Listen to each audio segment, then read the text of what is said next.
Assalamualaikum warahmatullahi wabarakatuh guys. Welcome back to Sabrina channel. Di video kali ini aku akan membahas sosok Isabella Guzman, gadis cantik yang tikam ibu kandungnya sebanyak 151 kali di wajah dan leher. Meski sudah berlalu 7 tahun, publik rupanya masih belum melupakan perbuatan Isabella Guzman. Gadis cantik yang membunuh ibu kandungnya, Yoon Min Hoy, yang berumur 47 tahun dengan cara menikam sebanyak 15 kali pada bagian wajah dan leher. Wih, sadis ya guys. Ingatan publik masih terawat, salah satunya karena vonis tak bersalah yang diterima gadis penderita paranoia skizofrenia dari pengadilan Columbia, Amerika Serikat. Alih-alih dipenjara atau dihukum berat, dia dikirim ke rumah sakit kejiwaan di Pueblo, Colorado.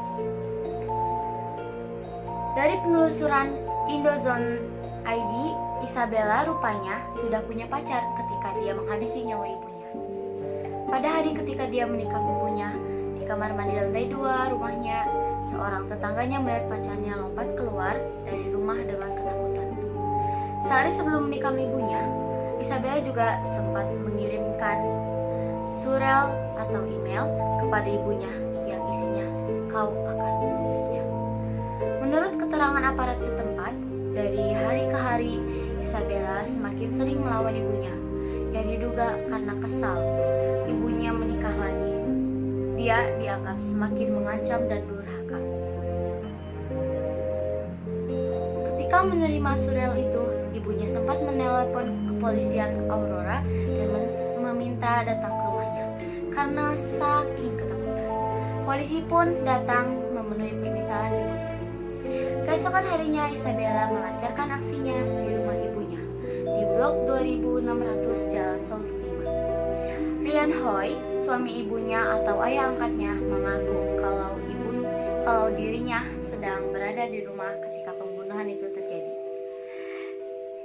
Ryan berkata, "Istri saya baru saja pulang sekitar 9.30 atau setengah 10 malam, lalu dia naik ke atas untuk mandi," kata Ryan seperti dilansir dari Daily Mail.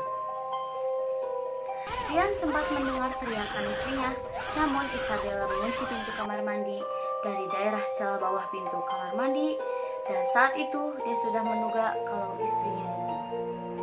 Ketika akhirnya pintu kamar mandi dibuka oleh Isabella, Ryan tetap tak dapat berbuat apa-apa karena Isabella mengacungkan pisau ke arahnya.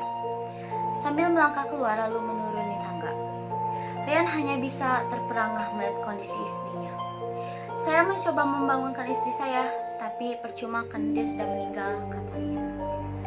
Setelah membunuh ibunya, Isabella sempat mencuci rambutnya dan ganti baju di kamar mandi wanita di sebuah minimarket di dekat rumahnya yang bernama H-Mart.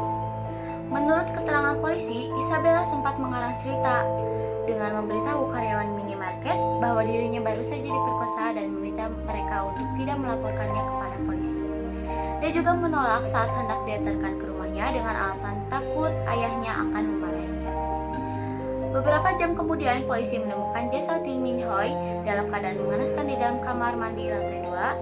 Berselang beberapa jam kemudian, Isabella Guzman diringkus dalam waktu 16 jam semenjak ditetapkan sebagai buronan. Ketika itu usianya masih 18 tahun, kini dia sudah 25 tahun. Isabella divonis tidak bersalah oleh pengadilan Colorado, Amerika Serikat. Keputusan itu diambil setelah dibanding yang menyatakan bahwa Isabella mengalami gangguan jiwa diterima oleh pengadilan pada Desember 2013 silam. Sebelumnya, pada Agustus 2013, Isabella dinyatakan bersalah karena telah membunuh ibunya dengan cara yang cukup sadis. Usai dinyatakan tidak bersalah, pengadilan lantas mengirim Isabella ke rumah sakit kejiwaan di Pueblo, Colorado.